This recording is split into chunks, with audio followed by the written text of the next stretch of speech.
All right, welcome to Jerry Berry's Friend-Tastic Library, the library where I interview everyday average people about their fantastic lives. Instead of going to regular boring old libraries to check out books, you can come to the Friend-Tastic Library and check out people. I moved my mic. I should have said that before we started recording. I hope everybody can hear me okay. I feel like it was too far away and picking up too much background noise. But anyways, today we're talking to Christina, also known as Swickie, and she's an NFT creator / collector. So yeah. How are you? How are you doing? I'm great. How are you? I'm good. I have 1,000 questions for you, but we always start with how we met, and we met through my husband. Yep. So how do you and Chris know each other? Chris and I are childhood friends. Well, my Okay. childhood. Yeah. I think I was 14 and Chris lives down the street from my mom and my grandmother. And so I've just known Chris, around. But when I was 14 or 15, they both came over to my mom's house and asked if I could sing in their band. Oh, wait, who's both? Chris and who else? Chris and Sebastian. Oh, okay. Yeah. That's funny. I don't think Seabass mentioned that he was in a band. That's funny. We were in like a cover band together. We were very young. It was fun. But basically, Seabass, his family and my family know each other. And so they had been looking for a singer, a girl singer. And I don't remember how, excuse me, how it even came up. But I just know that I sang with them like once or twice, like while they were jamming, and they were like, "Do you think your mom would let you like sing with us?" And I was like, "I don't know." So they came by and my mom was like, "Yeah, sure, why not?" And so I think we performed twice in That's public. so I think one of them was like the Catholic Church's like fundraising something or other, and then the other one was like I don't know, some kind of fair that Soledad had. But I had a lot of fun with them. We just hung out a lot together, and then later in life, I think 2014, I moved back home to teach at Everett Alvarez. And so Chris and I hung out a lot, and we were kind of like at the same stage of our lives. Like we were just like what are we doing, where are we going, Yeah. So we did a lot of like real friendship bonding over like what are our lives going to look like in the next couple years. And I feel like during that time he met you, and I was so pumped when he met you because first of all, he's just never talked about anybody before, like in his life, like yeah, never. And so when he brought you up, he was just like nonstop talking about you, and I was like, well, I mean, obviously I have to meet this person. And so I ended up moving back to LA, and I think I didn't meet you until you guys were like pretty far along in your relationship. But yeah, it might have been like 2015 or 16. Yeah. Because and we were both, I think you were just in town to visit your mom or something, so you stopped by real quick and that was it. Yeah. And so I was just really excited to meet you because I just knew like right away, like I was like, they're getting married, they're gonna live happily ever after. So I was super pumped. We ended up getting married the same year, right? We got married in October, and then you guys got married in December the same year. Yes. Yeah. I loved your wedding. It was a lot of fun. Oh, thanks. There were so many people there. It was just like outrageous. I was like, I don't understand how we know this many people. I felt the same way for our wedding because I didn't even know some of the people that came, like Seabass. Yeah. I literally met Seabass one time in my life, and it was at my wedding. Other than that, like that's it. It was like, who is this person? Yeah. So that was really great. And I am so grateful for Chris because he really was like a rock for me in a lot of like weird parts of my life where like I didn't know what I was doing. And of course, like platonic friendship too. Like, a lot of times people are like, oh, like, girls and boys, they can't really be friends like that. And it's like, Chris and I have always been like buddies. Like I will like stick a stiletto in someone's neck for Chris. He's the best at that. Whenever we met, he had like all friends that were women, and I had all friends that were dudes. And so it's worked out great that neither of us are like jealous about any of that. I remember whenever I very first met him, like we met in February of 2014, And then in April of 2014, he went to Vegas with a friend, with like a girl that is a friend. And everybody freaked out and was like, why are you letting him? And I'm like, what is it? Like, I don't own him. He's a person, first of all. Second of all, like, I know him for 2 months. So it's like, whatever.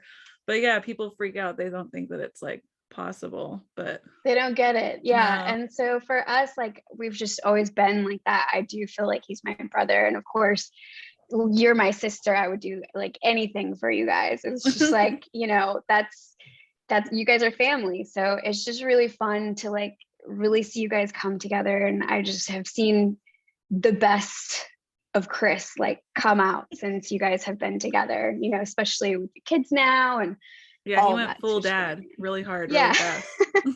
And you know, even like at first, you know, when you guys first started dating, you have your baby, and like I'm just like, this is the best possible scenario. Like he's just like a loving person, and yeah, he is. It gets on my nerves sometimes great. how great he is, but yeah, he's the best. So patient. I'm like, Chris, how are you this patient? Like I feel like a terrible person because you're so patient. I say the same thing every day. But yeah, it's okay. So I had no idea that you sang though. That's so cool, because your sister did keyboarding for Cities and Angels, right? You guys are both like musically talented, and I had no idea. Our mom put us in piano when we were really young. So both of us started probably 5 or 6 years old. I took piano lessons till I was like 23 or something. Oh my gosh. Do you recommend parents do that for their kids in the future? Asking for me? I do. I do. You know why? Because like, even though it was really like sucky that I had to sit there and practice, there was like, of course, a lot of discipline that came with it. And later in life, it really helped me in a lot of ways, like really like conceptually understand a lot of other things in life and be disciplined as well. Not to mention that you like, you know, you have a skill. So I think it's just great. It's great for kids to be involved in that. Yeah, I feel like we should get Jared into something. He's 7. But Chris is worried that he doesn't want to like push stuff on him. So we haven't really forced him to do anything yet. But I know whenever I was in like 4th grade, I was pretty much forced into band and choir, because that's what like you do with your kids if you don't want them to be like troublemakers on the street. Right. Or sports. And I wasn't going to do sports. I did some sports, but I wasn't good at it. So I did like clarinet and French horn, and I did choir. I can't play a clarinet or a French horn to save my life, and I don't sound good singing by myself. But with a large group of people, I can hold a note with a large group of people. But yeah, that's really cool though. Maybe we should force Jared to learn piano. He'd probably hate us more than he does now, but it'll be okay. Yeah, I mean, I really hated it, but then like at some point, you know, in high school, I was like in jazz band playing the piano, and I did get like a couple of offers for scholarships out of it, and so at the time, like I kick myself now because I'm like, wow, I was really stupid and I didn't, you know, take advantage of like certain things. But you're a kid, you know. Yeah. So and I have heard plenty of people that do enjoy music that regret not learning piano, because it's kind of your starting point for a lot of stuff musically. Definitely. Especially if you want to be like a performer of some sort, and then you have to rely. What I hear a lot is, if like I'm a performer, I'm a singer, but I can't go and be a singer because I don't have a band. And I can't play an instrument, right? Well, you have Chris. I mean, so that's like, band. Exactly. But not everybody has that. So it's like some people are like, oh, I wish my parents would have forced me to learn guitar or piano or something. But I did, I took piano at Hartnell as an adult, even though I did like band and stuff as a kid. I didn't know how to play actual piano. So that was fun. I did Jingle Bells at the Christmas recital. That's great. As an adult, it's so hard to learn. It is. It was incredible how much I forgot from high school to college. You definitely have to practice every day, or else it just like kind of leaves. So. Yeah, I don't think I could play Jingle Bells right now if somebody gave me a keyboard. So if you practice for like an hour, it would come back to you. Maybe. But I do remember at that time of learning the keyboard in college, Chris was able to tell me like where notes were on strings of a guitar, and I could translate Jingle Bells to the guitar, even though I wasn't doing it properly. So I think that's why it's good. It's like a good starting point to know. Like, I don't know. Anyways, it's the basis for all music, really, like because you tune everything to the piano as well, you know, when you're tuning your instrument. So for sure. I don't know how we got on this music tangent, but there's a lot of people interested in this whole NFT topic, including myself. And usually what I Yes. do is at the end of the show, I'll ask you a bunch of questions that people have asked on Instagram. But the only questions I continually got on Instagram were, what are NFTs and how did you get started creating NFTs? So there's no need to ask you those at the end. We'll just answer those as we go. Sure. But yeah, so I did research and now I have answers for this question, but what would you explain to people as an NFT? So the easiest way to explain an NFT is it's called an NFT because it stands for non-fungible token. This NFT is a digital asset, and it represents like a real world object. For example, like music or art, in-game items, you know, if you play video games, skins, you know, videos. Non-fungible more or less means that it cannot be replaced by something else. So for example, if you take a coin like Bitcoin, Bitcoin is fungible because it could be traded for another Bitcoin. Okay. Non-fungible, it's like a one-of-a-kind trading card. So Okay. for example, like, I don't know if you're familiar with Top Shot, NBA Top Shot. It's just like those No. MLB cards that you get, except Oh, for okay. NBA, Okay. but they're Okay. digital. So Okay. like, it's not really one-to-one. One, you know, is more valuable than the other. So Okay. that's what an NFT is. It also is typically bought and sold online, frequently with cryptocurrency, like, you know, Ethereum. And generally they're encoded with the same software as crypto. So there's different platforms that you can use to trade this. The most popular one right now is OpenSea, but there are ones that are coming out. So if you think of like OpenSea and LooksRare as an eBay, and then you would look at the crypto that you use with those platforms like Bitcoin and Ethereum to buy it from that place, right? The NFT would be the item that you purchase. Okay. For a lot of new people coming in, you know, it's really important to really set yourself up correctly. So there's like really 2 steps to buying an NFT. There's one, which is creating your crypto wallet.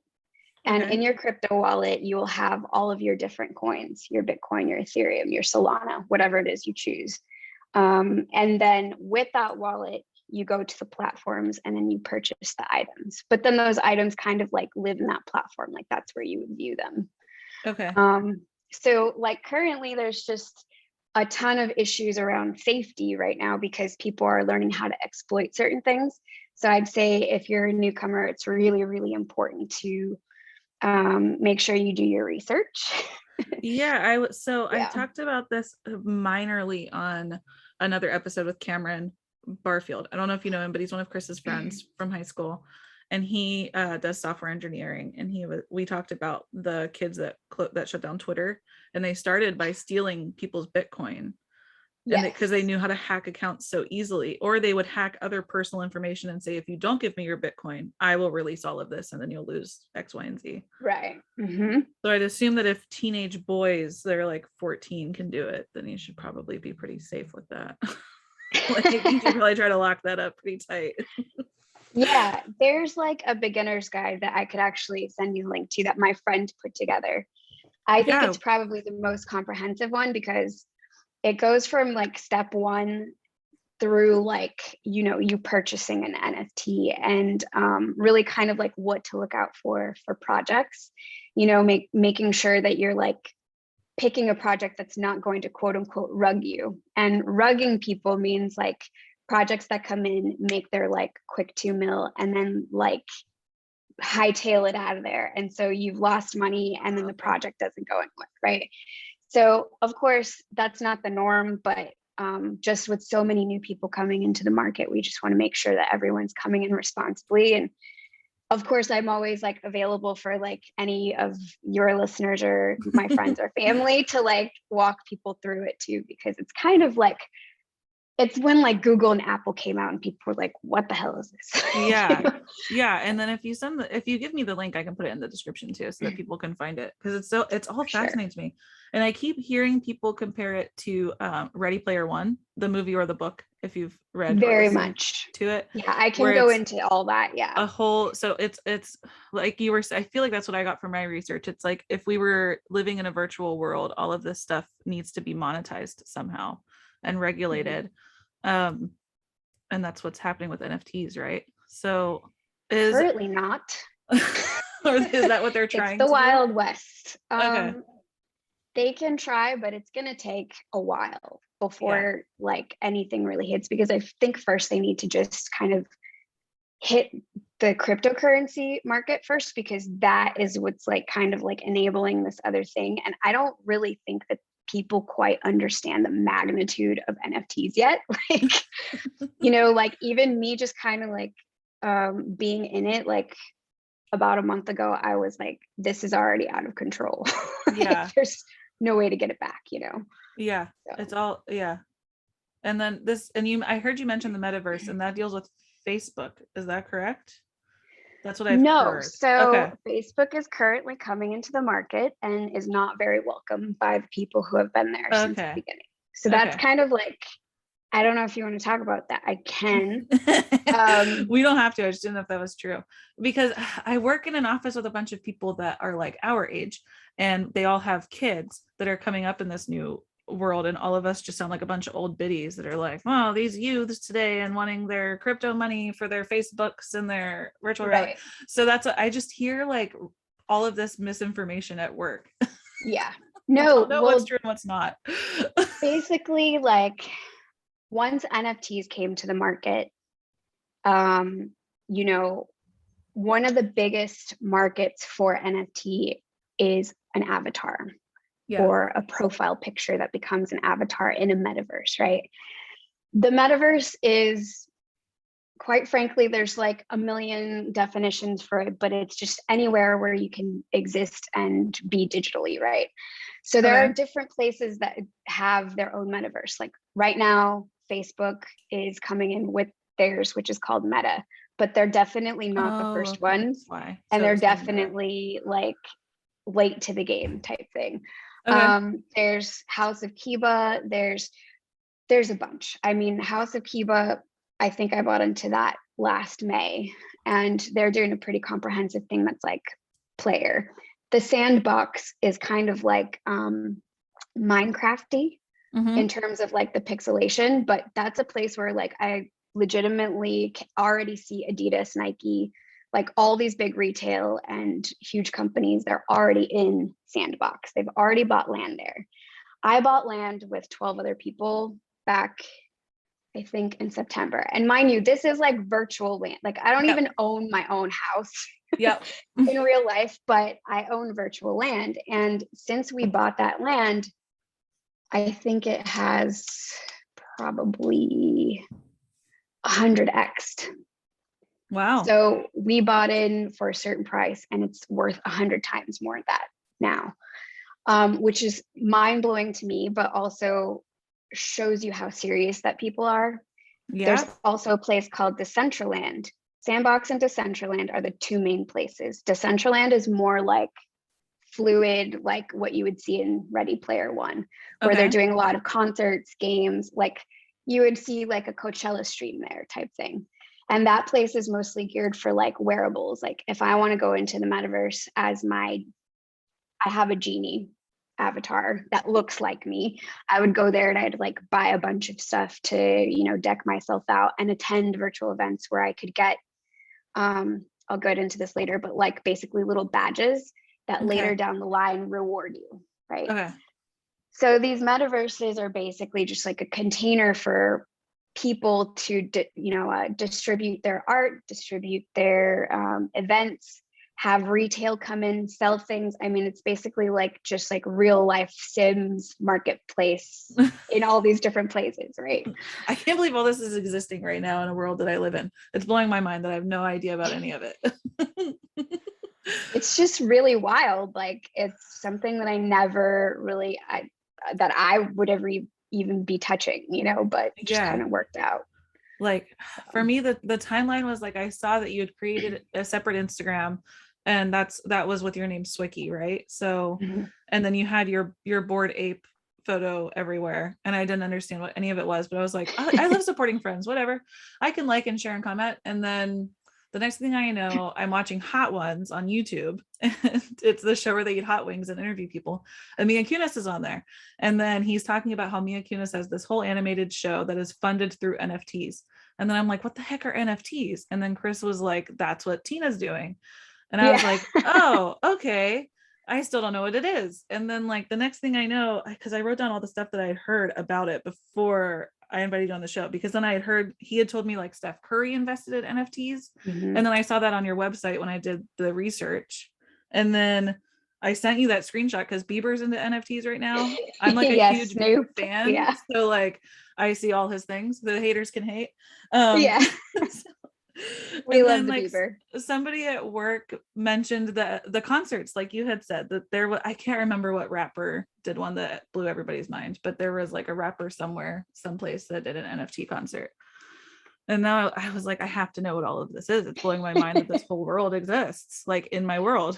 Yeah, it's just so vast. I mean, you have to be honest, celebrities, when they come in, they don't do well because the whole idea of Web3 is what we call, this land, is that we're decentralized. So, the celebrity culture is not like attractive to us because we're not trying to be under the thumb of like big money, big corporation. Although it's gonna happen, naturally. But typically, like, there's like core groups of people that have been in, not to say that we're not welcoming of new people, because we totally are. It's just that we're very protective of this place, because this place, we're trying to run this place different than online or like the real world, where a lot of marginalized groups of people have been excluded or shunned for particular reasons. Like, this is a place of opportunity for everybody, and we may not see eye to eye with each other, and that's fine, but you're also not going to trample on these people. So for us, we see this as just this massive opportunity to kind of be equitable in that way. And for me, I see it as like supporting local. Like, why, no matter how much I love Justin Bieber, why would you spend money on him whenever he already has millions of billions of dollars, whenever you could like support a local person? That's how I view it or feel about it, I guess. Exactly. And there are different types of projects. For example, my Bored Ape, I'm very lucky to have gotten in very early, like the night that it minted out. Minted out means sold out in NFT.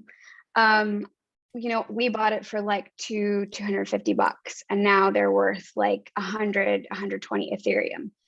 And that's mind-blowing to me, because to me it's like, people are like, oh, that's very elite, that's like snobby. And I'm like, well, I literally spent $200 and I felt terrible about it.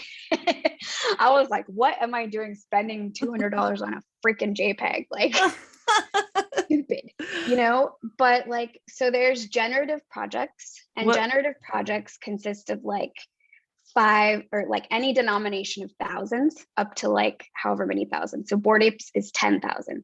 So they create traits, and then they mix them up. They generate all of these 10,000 apes with these traits, right? A generative project has a roadmap, which tells you like what milestones they're going to hit. You invested in this project, so here's what they're giving back to you. So those are generative projects. Independent artists like me usually have like one of one. We don't have like multiples. If we do, we have editions that are like 10, 30, 100. So those are the two main core different types of NFT projects that you'll find art-wise anyway. So with the ape, so what made you guys want to buy the ape to start with then? So the reason that I even got into this was because of NBA Top Shot, because I watched the NBA. And my couple of my friends were like, hey, like, do you want to try for this rare pack? Like, not everybody's going to get it, but why don't you just try? Didn't think about it. The next morning, I was like, I'll join the queue. I joined the queue like 2 minutes before, and I hit a rare card. And then I just kind of got hooked. So I was doing the NBA stuff, and then I got invited to this Top Shot Seals Discord Okay. by my friend, who is like a private Discord where they share a bunch of information, like what's the next upcoming thing that we can invest in to like, you know, bolster our NFT portfolio. And so I was literally in bed. It was like 1 a.m. or something. And my friend like pings me and he's like, get out of bed right now. I'm like, why?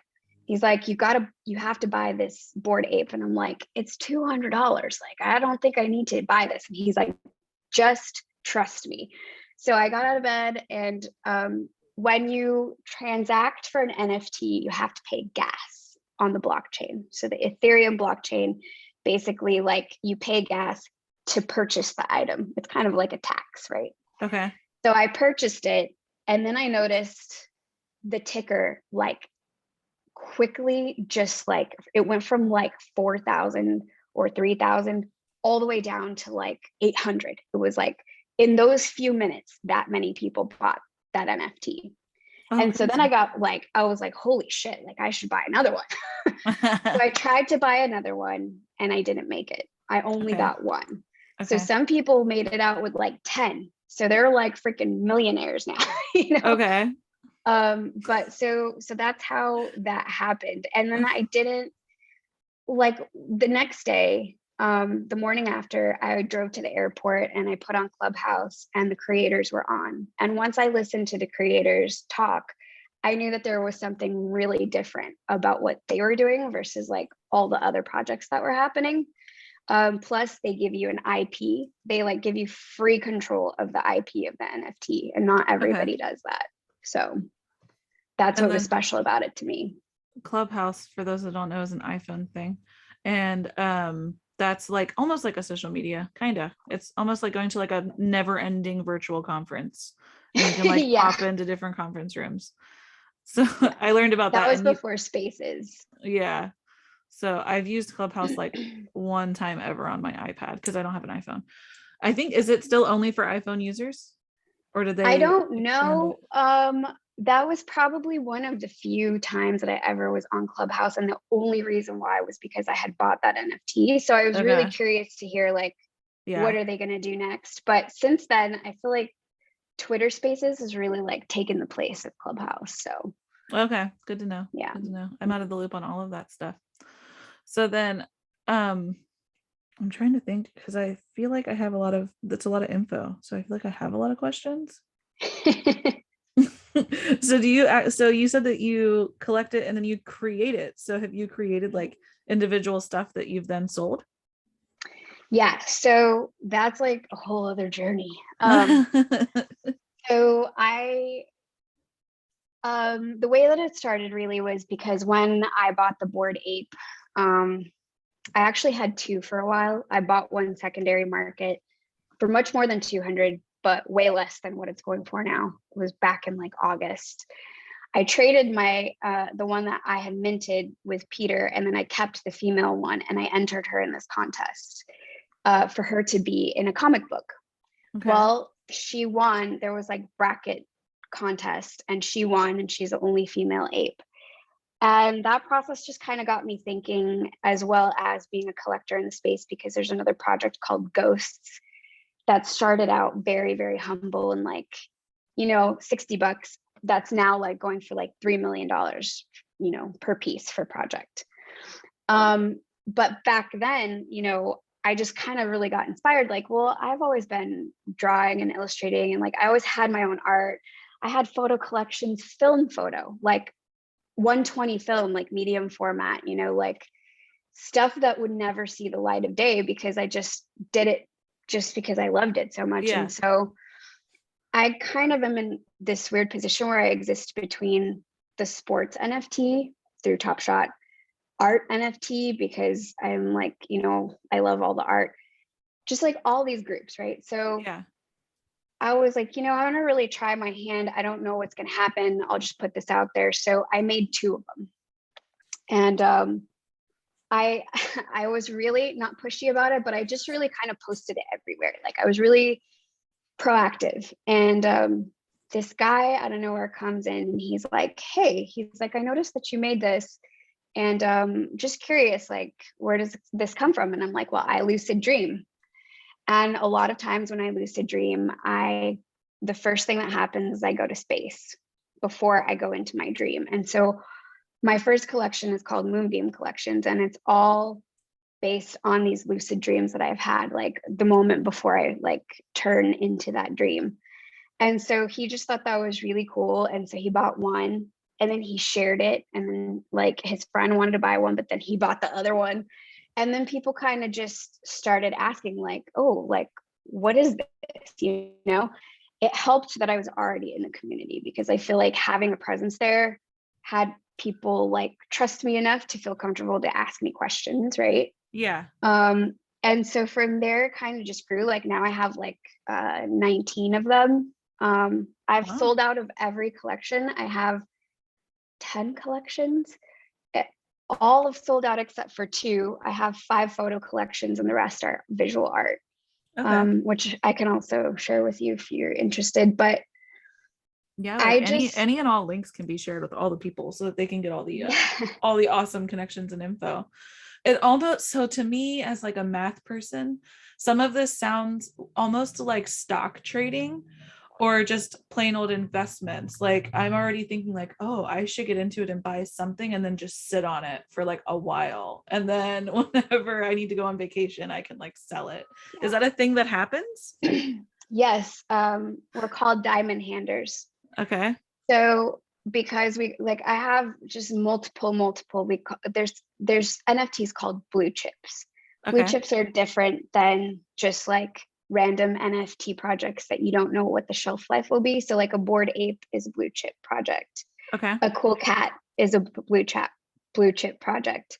A doodle is a blue chip project. There's like a handful of them that are like, they're going to retain their value. Okay. People Just like in the blue chip space, stocks. Makes yeah. sense. People in the space hate calling them stocks and securities Obviously. because obviously they don't want to spend or be taxed on it. Yeah.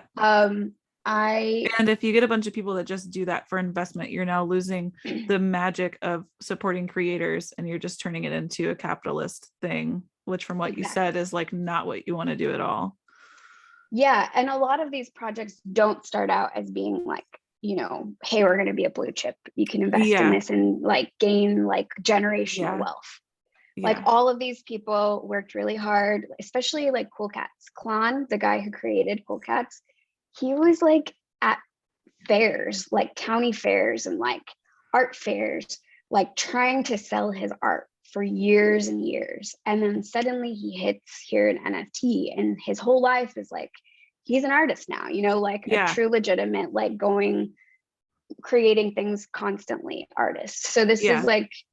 this is the best possible outcome for NFT artists. And Yeah. I know that there's a lot of people in art who think that it's illegitimate or whatever, but I mean, like, who's to say like what's legitimate That or is not? an excellent segue because I have on my question list.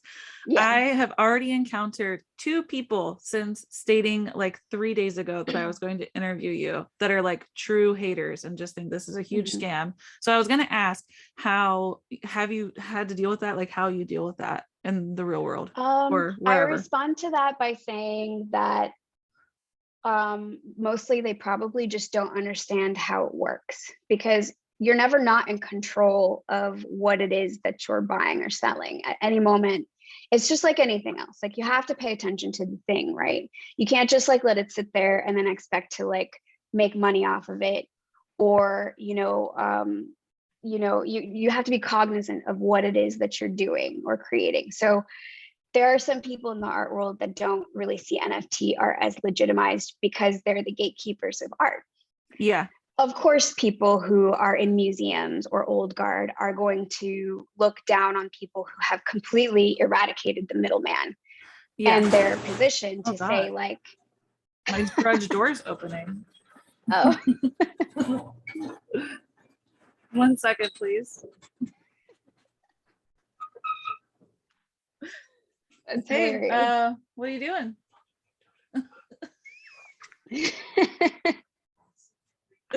It's all good.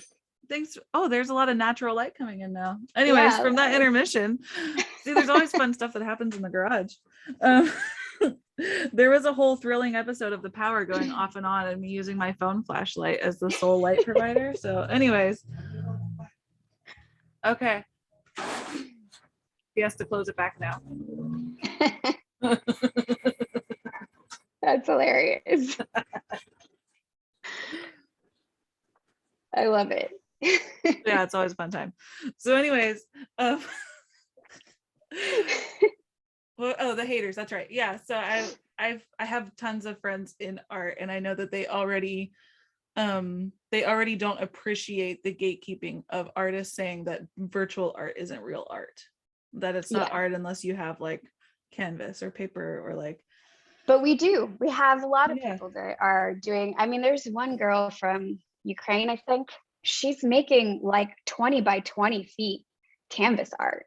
Yeah. And, you know, selling it digitally and also sending the canvas to the buyer. I mean, the truth is, like, sure, just like anywhere else, you're going to get people who are not legitimate artists who are using, you know, certain things to their advantage to sell. But that, I think, just happens everywhere. And yeah, I do too. Like you were saying, what did you call them? Like the rug cutters, the rug pullers. That's it, rug pullers. Like pullers. those just sound like scams that happen all the time with any, like that's the same shit that happens with the first thing that came to mind was solar panels, where companies decide to be a solar panel company and they come and install them and you pay them monthly, and then all of a sudden they don't exist, so they're not a real company and you're just paying no one monthly fees for solar panels. So like it is I do think it's a lot of gatekeeping going on with all the things, which is very annoying. I think a lot of people also, it's a big cope for them, you know, like they didn't get in at the beginning, so now they feel like they've missed the boat. And the truth is they're just not too late.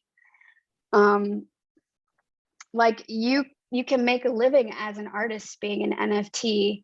Why am I going to wait for like someone from like the Met or MoMA or LACMA to come around and try to like put my photography in an exhibit when I don't need that direct thing anymore? Like now people in the art world, believe it or not, are coming to me directly and asking me of big museums, and they're like, we want to figure out how, you know, to bridge this gap. Like, well, I don't see them going to like the artists who are unknown, you know, like who are not putting themselves out there basically. I just find this just like a way to really bridge that gap, and then just to kind of become your own boss. Like this is very empowering for a lot of people. It's gotten, especially people who are disabled, who have been marginalized their whole life. I mean, you know, I literally watched someone live in their car in June or July and now have like a full-on apartment and be able to take care of their mom. Yeah. Because they were able to, you know, create art and sell it. I think that's a beautiful thing. Like I don't see anything wrong with that. So yeah, me either. Yeah. Is there any fear of it ever coming and all crashing down? I feel like there isn't. Always. Like there's always the fear that like, oh, you know, this is a fad, it's going to go away. But I'll tell you this, if you look at the data, I mean, anybody can go and look at the volume of things traded in the last 3 months is more than movie theaters. Yeah. Like, you know, like this is kind of a new form of entertainment. It's a new form of creatorship. It's just a new way of life. And if you think that you're going to like escape it, you're not going to escape it. Like eventually it's going to come to you, you know? Yeah, I think technology evolves all day, every day. So I can't see there ever being a time. I mean, it would have to be like a full on apocalypse for it to like just not work anymore, where none of us have internet capabilities. Crap, I lost it. I should have wrote it down. I had another question too about like, oh, I know what it was.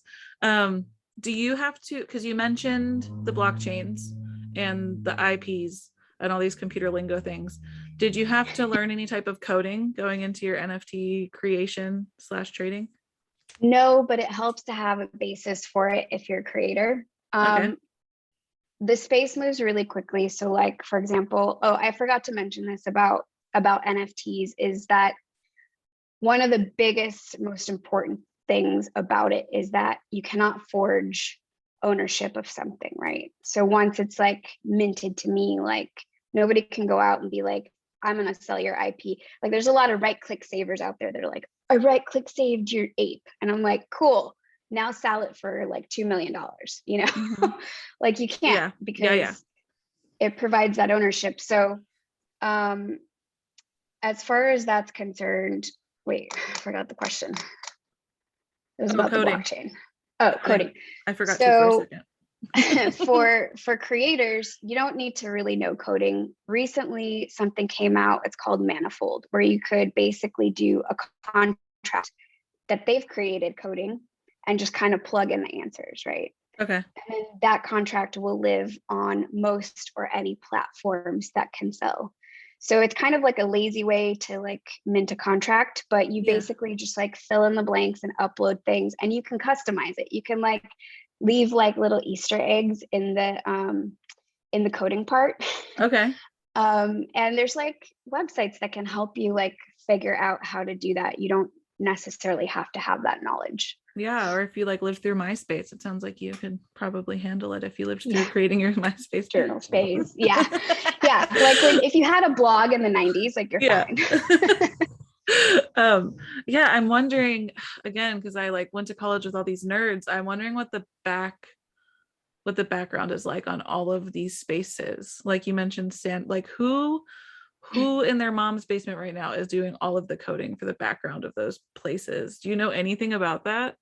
I don't. I know that there are big teams of people now. I mean, before, like it used to be just like a few people, and now they're like adding lands like every month. Yeah, you know? I mean, I know like Facebook just has a bunch of fresh out of college people that they're probably berating and treating like shit and barely paying enough money for them to create these spaces.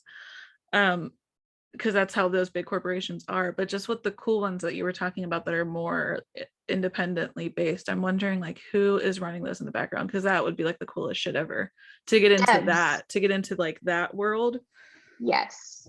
I know a few of them, devs. They're incredibly smart, obviously. They know how to do anything and everything. And they're like, I mean, I don't understand why or how they're doing this. Some of them have like full-time jobs still, and then they're doing this like, you know, on the side, but that's because much like us, we see the value in what's happening, you know, like we know that this is the new frontier. And so we might as well be the people building it instead of the ones kind of just like standing by. So a lot of technology is changing so rapidly that like, even when I bought land with my group of people back in August, like has completely changed since then. And then they're launching like at the end of this year. And I know we're going to go through like 5 more phases of being different.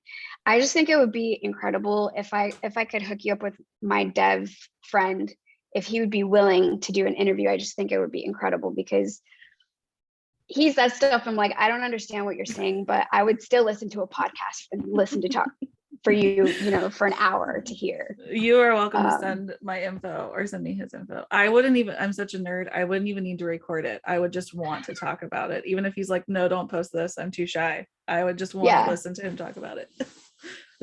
Him, he, I don't know if you said a gender, they. Him.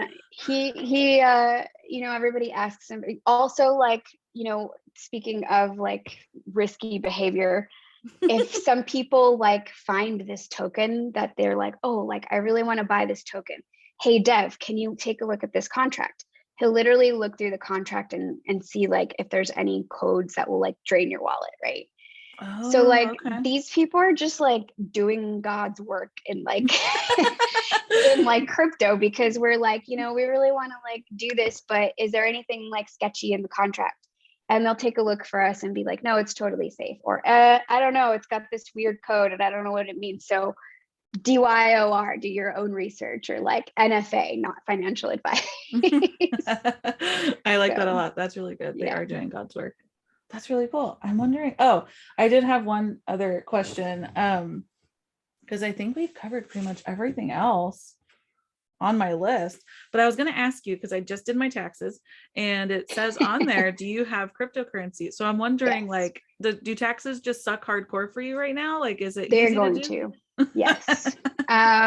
They're going to really, really be a mess because right now there's like really nothing to break down like your losses because that tax that I talked about, the gas, that's just kind of like lost money to like the people who own the blockchain, that piece of the blockchain, right? So it's kind of like I'm gonna have to be a contractor, but then like go back to the blockchain and go through freaking, like, I'm not kidding you, like hundreds of thousands of like transactions to pull out like which ones are losses and which ones are gains. Oh my gosh, that's crazy. And that's, I don't think that software, I mean, there's a couple that I've been sent, but it's just very general, like you plug in the numbers. But the tax lawyers that either I've talked to or my friends have are like, we need to basically harvest loss as well, or else you're just going to be astronomically like fucked with taxes, right? Yeah, they're just gonna want all your money. Right. So yeah, that's something to figure out. So my other question dealing with money and taxes, if you're cool talking about money still, Sure. is you have your crypto wallet, you have your different forms of cryptocurrency. How do you take your cryptocurrency into American dollars? Or whatever country you live in, fill in the blank there. So a lot of people use the exchange of Coinbase to do their transactions between bank to crypto, and then Coinbase to a wallet called MetaMask. So there's really like 3 wallets that you have. MetaMask is that intermediary for that platform that would act like eBay. I have never pulled money out of the exchange. And the reason why is because before we understood or knew the policies that they were going to land on, we assumed that if you pull the money out, that you would be taxed on it. So as long as it's still invested, it's kind of just like an ongoing like thing that's in the ether that you're not really using. I think maybe I don't actually know the update. I think now they're saying if you stake money, or if you stake crypto, stake meaning like you invest and then you let it accrue, kind of like, I don't know, the easiest thing is like a Roth IRA where we just like accrue. You don't have to pay taxes on that, but you do have to pay taxes on things that you sell for a profit. So, you know, for people who are kind of just wanting to stay in exchange, I would say Coinbase is probably the best bet.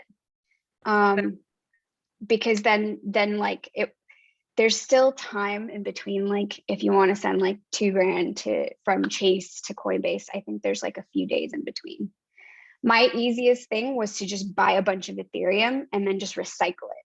Like just keep like buying and selling things and never really put like real money back in. So that way I'm capping myself. Yeah, it's almost like for those that because I do have a lot of people on here that are, I don't even want to use like ageism, but they are older or they just don't understand any of it. And I think the best way to explain it for real life people would be like adding a bunch of money to like your Venmo or your PayPal. And then you never add any more money, but you keep paying your friends for lunch back and forth, or buying like stuff on Facebook Marketplace through your PayPal account, and then people buy from you and you never like touch it. Now it's just the PayPal money. Or for me, it's like my Starbucks money. Like I may be poor, but my Starbucks card is stuffed right now, and I'm gonna go rewarded. Buy my coffee.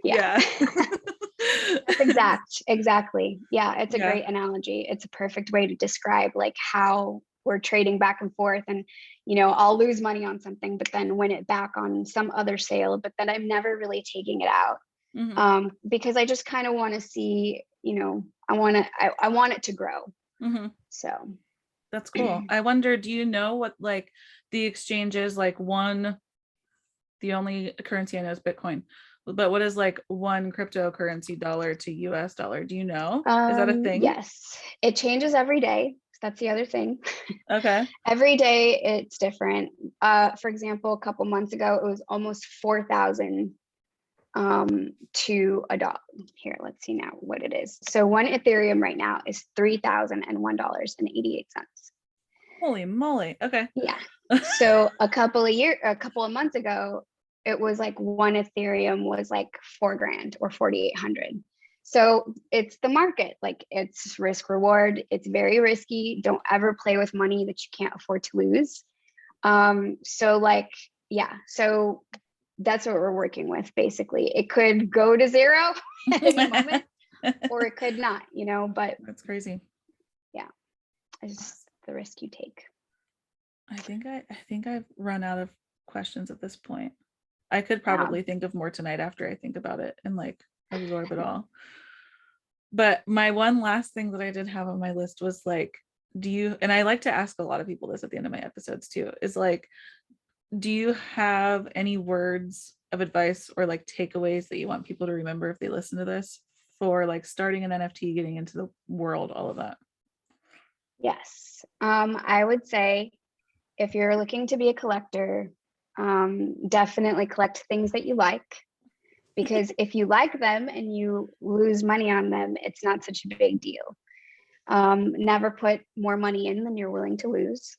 Definitely have fun with it. If you're looking to be a creator, the first step is just putting yourself out there. The rest will come. It's very important to be a part of the community, just like anything else, just like real life, you know, like you're not going to show up to a pickup basketball game and be the first one picked if you've never been there before, you know?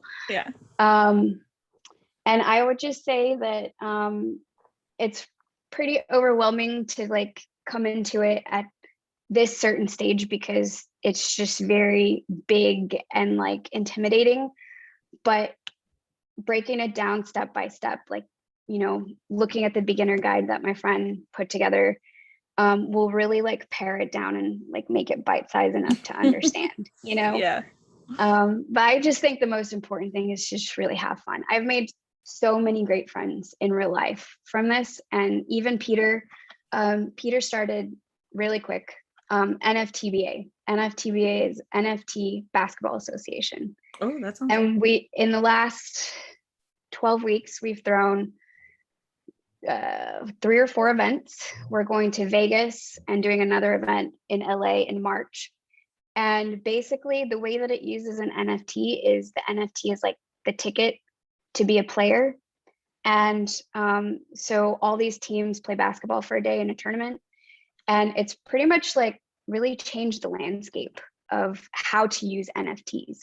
Like you don't have to be an artist. You don't have to be a collector. If you have like a community or an organization that you're really looking to get into NFT and kind of like, I don't want to say make money or fund because at first you won't, but it's a good way to start like building that and being like current in technology, then it's a great way to bring people together as well.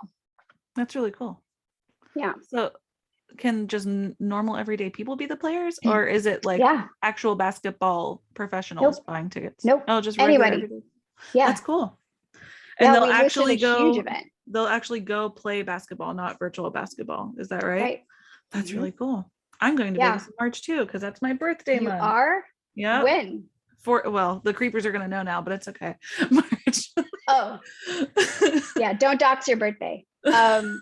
Yeah, we'll be there. I mean, the thing is, like, the first event that we did was in Venice Beach, outside, like vibes, right? Yeah. And we got like a whole thing, like we got signage, we got photographers, we got, and the 3 founders are my husband, who's played his whole life, Josh, who's like the grandfather of like NFT land, and Jazz Maeda, who is a former pro athlete, a female. Ooh, okay. And so once this event took place, I feel like people suddenly saw like, oh, there's like real life utility, as we say, in NFT as well, because we brought together just a bunch of people who would normally like never have met or talked otherwise.